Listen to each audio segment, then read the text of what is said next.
희망 99.9 AI와 정보인권 기획 시리즈 3부에서는 우리가 보는 세상이 얼마나 편향될 수 있는지 확인을 해봤습니다. 4부에서는 이런 위험으로부터 우리 민주주의를 지키기 위한 구체적인 제도적 방안에 대한 논의를 이어가겠습니다. 계속해서 윤수현 기자, 문병주 변호사와 함께합니다.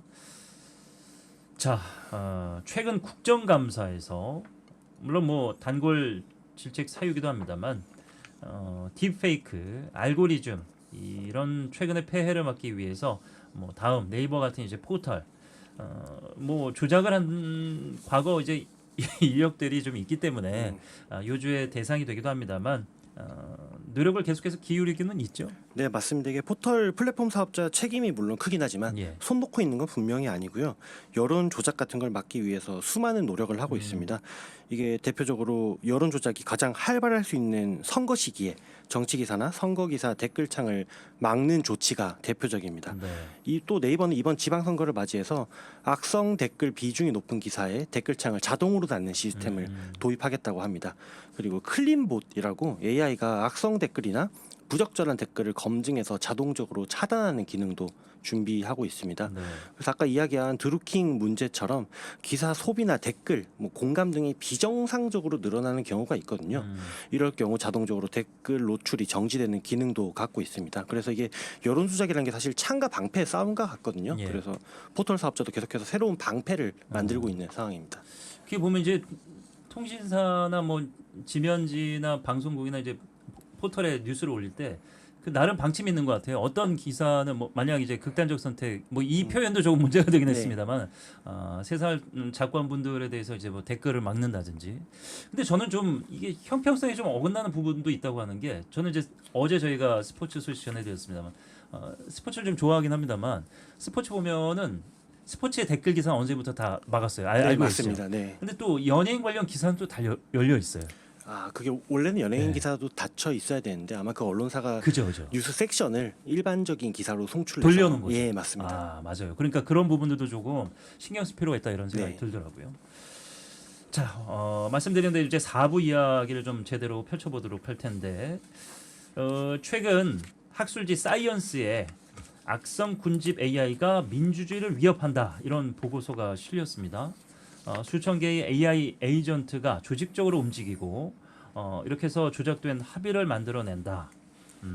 굉장히 무서운 얘기네요. 우리 사회에 위협이 되는 이유를 문병주 변호사가 짚어주시죠. 네, 22개 대학 공동연구팀이 발표한 이 논문은 올해 1월 AI 악성 군집이 어떻게 민주주의를 위협하는지를 분석했습니다. AI 악성 군집의 작동 방식을 간단히 설명해 드리자면 수천 개의 개별 AI 에이전트가 각자 독립적인 것처럼 행동을 하면서 실제로는 하나의 목적을 향하여 조율되는 방식을 의미합니다. 이는 AI들이 각 커뮤니티의 말투, 문화적 감수성, 감정적 반응까지 학습을 해서 각자 그 집단의 구성원처럼 행동하게 합니다. 그러다가 한순간에 모두가 이렇게 생각한다는 가짜 합의를 만들어내는 거죠. 연구팀은 이를 합성적 합의라고 명명했습니다. 기존 가짜뉴스의 위협이 거짓된 내용이 문제였다면 이제는 거짓된 여론의 크기가 더 큰 문제를 불러일으킬 수 있다는 의미입니다. 이러한 AI 악성 군집은 이미 현실에서 작동하고 있습니다. 같은 논문에서 러시아의 친크렘린 영향력 공작 네트워크가 이미 이런 전술을 사용하고 있다고 분석했고요. 대형 온라인 사건의 약 5건 중에 1건은 자동화 계정이 참여한 것으로 추정된다고도 밝혔습니다. 민주주의의 다수결에 의한 의사결정은 각자 독립적인 자유의사에 기한 판단을 전제로 합니다. 그런데 한 세력이 수천 개의 가면을 쓰고 동시에 발언을 하게 된다면 그 전제 자체가 무너지게 되는 거죠. 다수의 의견인 것처럼 조작해서 이제 합의를 이끌어내는 건데 선거 판도에 가장 치명적일 것 같습니다. 사례가 있었나요? 네, 이게 맞습니다. 아까 말했던 드루킹 사례 같은 경우가 좀 대표적인 것 같고요. 실제로 저희가 취재를 하다 보면은 선거 국면이나 아니면 좀 중요한 국면에서 특정 AI를 활용한 건 아니지만 지지자들이 모여서 이렇게 특정 기사에 댓글이나 공감을 달자라는 단체 대화방이 있는 것도 있거든요. 그래서 실제 현재까지 선거 판도에 영향을 미쳤다라고 확인된 이 조작된 합의가 한국 정치에 있는 건 아닌데 여전히 위험한 상황은 맞는 것 같습니다. 그리고 이 조작된 합의뿐 아니라 AI가 실제 선거 판도에 좀 영향을 미치려고 했던 사건은 있습니다. 대표적으로 미국에서 2024년에 벌어진 바이든 가짜 전화 사건이 있는데요. 네. 이게 2024년 1월에 미국의 대선 예비 경선 하루 전날에 민주당 당원들이 이 11월 대선을 위해서 표를 아껴라 이런 이 바이든 당시 미국 대통령 전화를 받았습니다. 이 지지층 입장에서는 흔들릴 수밖에 없는데 알고 보니까 이게 바이든 전 대통령 목소리를 복제한 딥페이크였습니다. 그래서 이게 AI가 실제 선거에 영향을 미치려고 한 사건이었고요. 이거를 주도한 정치 컨설턴트는 벌금형을 부과받았습니다. 그리고 이게 실제 영향을 미치지 못했지만 중요한 의미를 가진 사건도 한국에 있었는데요. 네. 2022년 6월 지방선거 하루 전날에 윤석열 당시 대통령이 이 국민의힘 후보 선거운동 영상에 등장해서 뭐 땡땡땡 남해군수와 함께합시다 이런 자막이 밑에 달려 있고 뭐 남해안 신문화 관광벨트 구축, 국립문화관광, SOC 유치 추진 이런 말을 한 거죠. 이게 당시 AI 윤석열 이렇게 해가지고 논란이 됐는데 이게 AI에 의한 딥페이크가 한국 선거에 관여할 수 있다, 관여하려고 한다라는 걸 좀 보여준 사건이었던 거죠. 참 뭐 우리나라만은 아니겠죠. 유럽, 뭐 해외 사례, AI 여론 조작 좀 더 들여다보죠. 네, 이게 유럽에서도 선거에 딥페이크를 활용해 논란이 좀 일고 있습니다. 해외 언론 폴리티코에 따르면은 지난해 네덜란드 총선을 앞두고 이 극우 자유당이라는 정당 소속 의원들이 다른 정당 대표를 겨냥한 이 SNS 페이지를 운영해서 논란이 됐습니다. 이 다른 당 대표가 수갑을 차고 경찰에 연행되는 이미지를 만들어서 유포를 한 거죠. 그리고 또 아일랜드 대선 때는 유력 후보가 중도 하차를 선언하는 AI로 만든 가짜 영상이 배포되기도 했습니다. 그래서 해외 각국에서는 AI를 통한 여론 조작을 방지하기 위해서 이 조치를 마련하고 있습니다. 이 법조사처에 따르면은 미국은 각 주에서 법을 마련해서 AI 여론 조작을 규제를 좀 하고 있습니다. 이 텍사스 같은 경우에는 선거 30일 전에 선거 운동을 위한 딥페이크 제작 유통을 좀 제한하고 있고요. 이 미시시피주는 상대방 동의 없는 딥페이크 영상 제작을 좀 막고 있습니다. 유럽연합도 선거와 관련된 AI를 고위험 AI로 분류하고 이 분야에서 AI를 활용할 때 사람이 반드시 감독하고 위험 관리 시스템을 마련하도록 한 상황입니다. 또 이게 AI만 중요한 게 아니고요. 이게 확산될 수 있는 플랫폼을 규제하는 게 중요한데 유럽연합은 플랫폼의 알고리즘이 민주주의의 위협을 가져오지 않도록 구글이나 틱톡 등이 정기적으로 위험성 평가를 하도록 권고하고 있는 상황입니다. 네. 그 규제를 저희 집에서는 제가 하고 있거든요. 저희 어머니 얘기 자체에서 좀 그런데 같이 이제 커피 마시면 이제 저는 이제 뭐 작업을 하고 휴대폰 유튜브를 보세요. 그럼 이렇게 막 웃으시면서 야 아들아 이거 이렇단다 그러는데 딱 보면 엄마 가짜야. 가짜 이렇게 얘기를 해주는데 그런 것들을 개별적으로 이게 저도 판단력이 100% 옳지는 않기 때문에 어머니 스스로는 사실 그 권론의 그 여력이 없으신 거죠. 고령이시기 때문에. 자, 우리나라 인공지능 기본법이 논의 중인데 그래서 여론조작 방지를 위한 내용이 충분한가도 좀 궁금해집니다. 네, 2024년 12월 국회를 통과해서 올해 1월 22일부터 시행 중인 인공지능 발전과 신뢰 기반 조성 등에 관한 기본법, 즉 인공지능 기본법은 우리나라 최초의 AI 전담 법률이라는 점에서 큰 의미가 있습니다. 현재 시행 중이기도 하고요. 그러나 여론조작 방지라는 관점에서는 아직 부족한 점이 많은 상황입니다. 인공지능 기본법은 기본적으로 산업진흥에 무게중심을 두고 있어서 그 유럽의 인공지능법처럼 민주적인 프로세스를 조작하는 AI를 금지하는 강력한 규제 제도를 마련하고 있지는 않습니다. 선거 시즌 딥페이크 범죄에 대한 규제는 공직선거법에서 일부 규율하고 있지만 일상적인 여론조작 알고리즘에 대한 규율은 공백 상태인 상황입니다. 예. 저희가 이제 인권과 관련된 이야기하면서 자주 언급했던 내용들이 이제 징벌적 손해배상입니다. 예, 그러니까 대기업들의 수익에 가려져서 개인의 피해는 큰일이 아니야라는 그 인식 자체를 바꾸기 위해서는 약한 법률이나 뭐 1-2천만 원의 벌금으로는 안 된다 그 얘기예요. 그러니까 이런 실수하거나 이런 의도로 잘못을 저지르면 우리 회사가 뿌리째 흔들린다 이런 인식을 주기 위해서 징벌적 손해배상이 필요하다고 계속해서 말씀을 드리고 있는데 정보 왜곡으로 피해를 주는 매체나 개인에게 이것도 가능할까요? 예, 저도 그런 방향은 적합하고 맞지만 그것이 잘 제대로 운영되기 위해선 설계가 더 중요하다고 생각을 합니다. 우리나라도 지난 12월에 정보통신망법 개정을 통해 고의적 허위 정보 그리고 조작 정보 유포자에게 최대 5배 손해배상 책임을 지을 수 있게 되었습니다. 그런데 이 제도가 제대로 작동을 하려면 우선 허위와 단순 오보의 경계를 명확하게 구분할 수 있어야 됩니다. 의도적인 조작과 단순 실수를 같은 선상에서 두게 되면 언론이 위축되고 정권 비판 기능이 손상될 수 있기 때문이죠. 그래서 이번 개정법도 의도성, 목적성, 법익 침해 요건을 모두 충족해야 가중배상을 적용할 수 있도록 했고 공익신고나 부패 관련 정보는 적용 대상에서 제외하기도 했습니다. 네. 그리고 공직 후보자나 공공기관장 등 공인이 이 제도를 비판 봉쇄 수단으로 악용하지 못하도록 법원의 중간 판결 제도, 즉 소송 각하 신청 제도를 도입한 것도 중요한 경제 장치 중의 하나였습니다. 결론적으로 징벌적 배상은 악의적인 여론 조작에 대한 강력한 억지력이 될 수 있습니다. 이것이 오남용되지 않도록 보안 제도를 계속해서 다듬고 법원이 엄격하고 일관되게 적용해야 하는 문제가 여전히 남아 있는 상황입니다. 예. 이게 요즘에 이제 컴퓨터마다 인터넷 들어가는 그 인터페이스 그 다르잖아요. 뭐 모서리 네. 뭐 이런 거 아시죠? 무슨 얘기 하시는지. 저는 그게 좀 심하다고 느끼는 게 이게 딱 뜨면은 거기에 뭐 연예 기사, 스포츠 기사 이런 게 쫙 뜹니다. 네. 근데 이제 저도 이제 낚이는 건데 뭐 어떤 연예인 부부 결국에는 헤어져. 뭐 이렇게 보면 그럼 두 사람이 헤어졌다고 착각할 수 있는데 뭐 키우던 강아지가 하늘로 갔다. 뭐 이런 기사 너무 미안한 얘기지만 짜증이 나거든요. 네. 그런 기사 보면은 언론들이 이제 포털 안에서 조회수를 올리기 위해서 일부러 이렇게 다 벗었다. 근데 뭐 자신의 가면을 다 벗었다. 뭐 말도 안 되는 네. 이런 얘기들. 이런 선정적인 기사를 쏟아내는 어뷰징 문제가 외국 측면에서 굉장히 좀 요즘에 부각되고 있습니다. 네, 맞습니다. 이게 앞서 저희가 논의한 AI 이런 것과는 좀 다른 차원이긴 한데 이것도 여론 왜곡이라는 문제에서 심각하기도 합니다.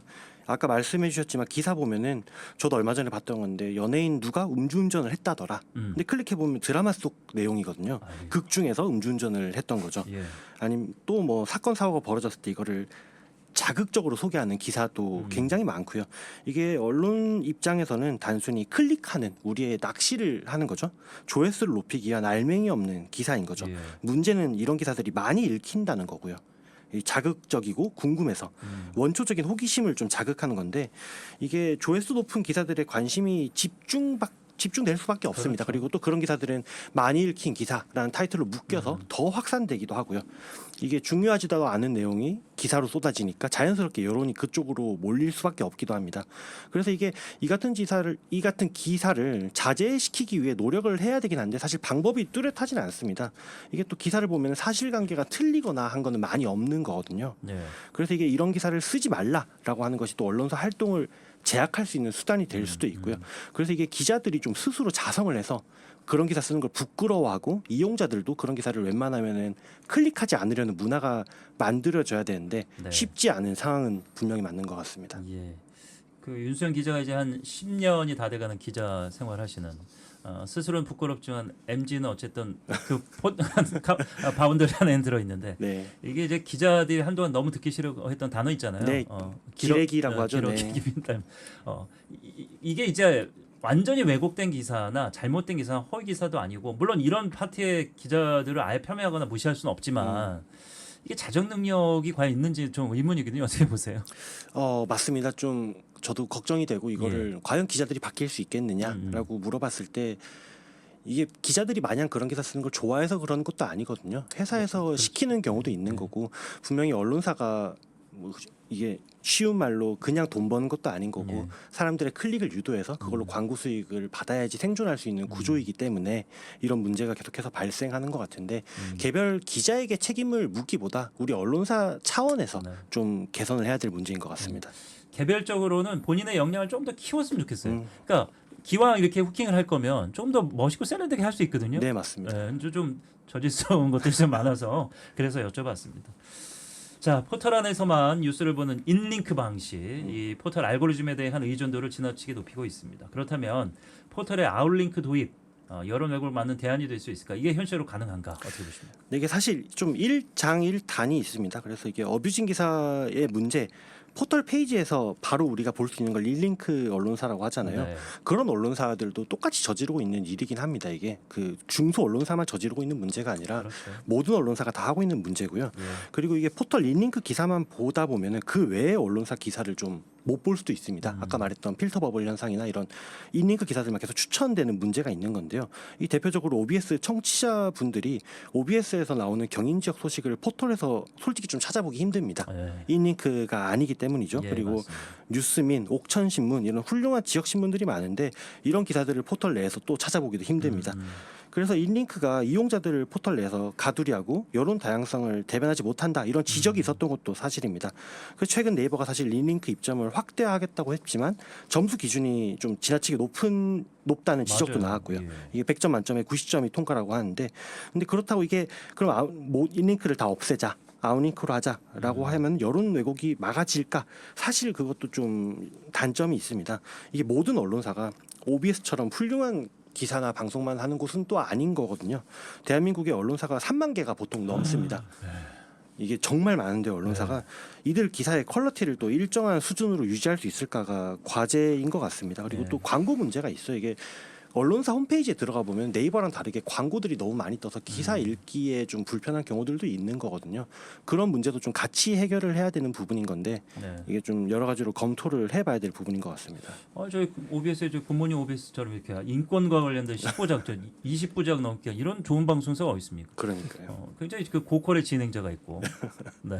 이렇게 좋은 패널들과 네. 이렇게 우리가 꼭 필요한 뉴스를 분석해서 전하는 방송사가 그렇게 많지 않거든요. 네. 네, 종편도 그렇고 좀 포탈이 좀 전향적인 태도의 전환을 좀 가져와야 되지 않을까 독려하면서 압박을 좀 넣어봅니다.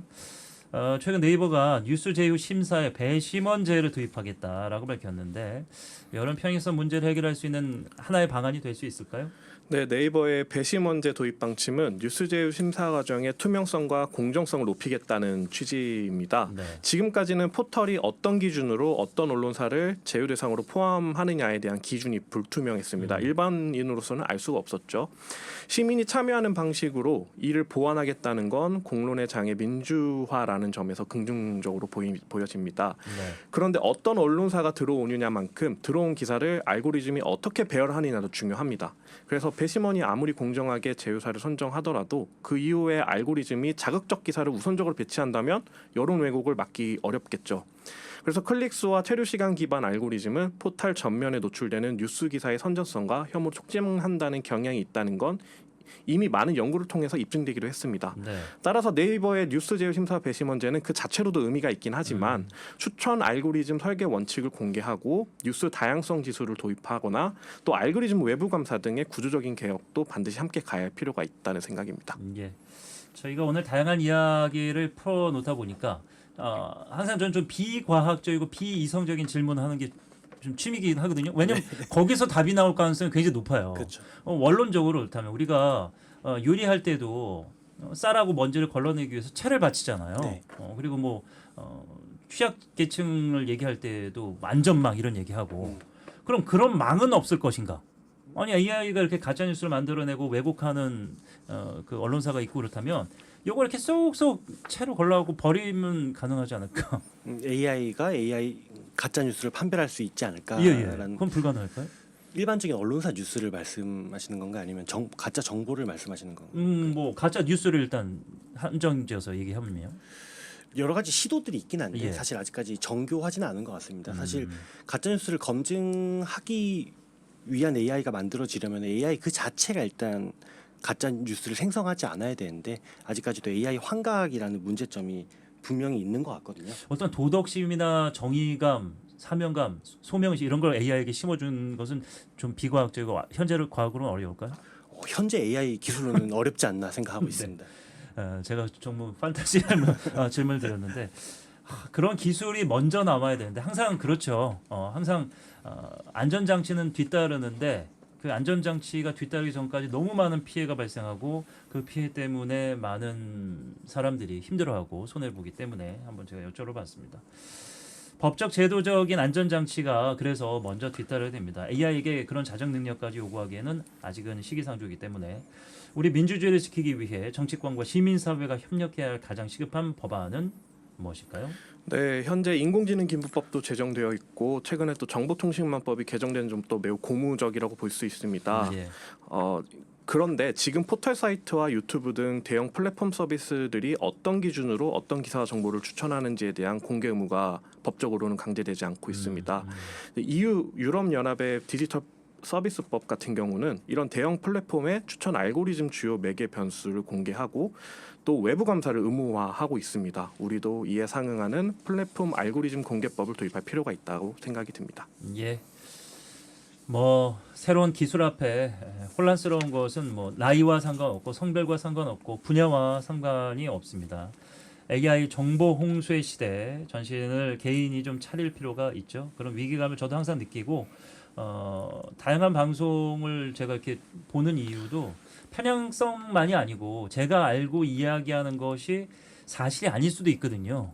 그런 것을 경계하기 위한 노력인데 자 끝으로 민주사회를 지켜가기 위해서 청취자분들에게 당부하고 싶은 말씀을 저희 윤수영 기자에게 먼저 여쭤보겠습니다. 네, 이게 지난해 한 7월쯤 나왔던 보도인데요. 네. 러브버그가 한참 유행했을 때인데 네. 이 참새가 러브버그를 먹고 있다. 그래서 우리 생태계가 좀 바로잡히고 있다 이런 기사들이 나온 적이 있어요. 예. 보신 기억이 있으신 예. 청취자가 있으신지 모르겠는데 알고 보니까 이게 AI가 만든 가짜 영상이었던 겁니다. 아니에요? 네, 맞습니다. 아닙니다. 그래서 이게 우리 지상파 중에 굉장히 큰 민영 지상파 그리고 보도 전문 채널도 속아가지고 그런 보도를 낸 적이 있습니다. 이게 무슨 말이냐면은 AI를 사용할 때 확인이 필요하다는 겁니다. 이게 저도 확인하는 게 직업인데 아까 말했던 참새가 러버그를 먹는다는 그런 이 정말 그럴 듯하게 속인 가짜 뉴스나 가짜 AI 윤무부 교수한테 물어봐야 되는데 새 전문가한테. 아, 그러지 못했네. 그래서 이게 그런 걸 보고하고 저도 속을 수도 있거든요. 예. 기자들도 속을 수 있고 맞습니다. 실제로 속고 있고요. 예. 그래서 이게 예전보다 우리를 속이려는 시도도 많아졌고 AI가 등장하면서 기술적인 위험성도 더 커지고 있습니다. 그래서 이게 어떤 정보를 우리가 얻었을 때 액면 그대로 믿기보다는 재확인하고 의심하는 일이 필요한 세상이 된 것 같습니다. 확인하는 것 그게 AI에 속지 않는 방법인 것 같고요. 좀 중요할 것 같습니다. 좋은 얘기 해주셔서 선의의 뉴스잖아요. 이거는 네, 선의를 가정한 뉴스도 그게 누군가한테 피해가 될 수 있기 때문에 체크를 꼭 해야 됩니다. 문병주 변호사님. 네, 제가 이제 학교를 다닐 때 지도 교수님께서 결국 공부해야 하는 것은 의심하는 힘이라고 말씀하셨던 것이 떠오릅니다. 네. 디지털 정보 홍수 속에서 어떤 정보든 이를 통해서 누가 이익을 얻는지 또 가장 먼저 퍼뜨린 곳은 어디인지 반대 성향의 매체는 어떻게 보도하는지 계속해서 의심하고 질문하는 태도가 근본적으로 알고리즘을 이기는 작지만 강력한 방법이 될 수 있다고 감히 말씀드리고 싶습니다. 예. 정보 혼수의 시기에 진짜를 구분하는 방법 일단 질문밖에 없습니다. 끊임없는 질문, 자기 자신과 그리고 언론에 대한 질문이 알고리즘을 이길 수도 있다라는 걸 꼭 기억해야 되겠습니다. 두 분 오늘 굉장히 좀 유익한 시간이었는데 아쉽지만 여기서 인사를 드려야 될 것 같습니다. 미디어 오늘의 윤수현 기자, 법무법인 다산의 문병주 변호사와 함께했습니다. 고맙습니다. 네, 감사합니다. 감사합니다. 고맙습니다.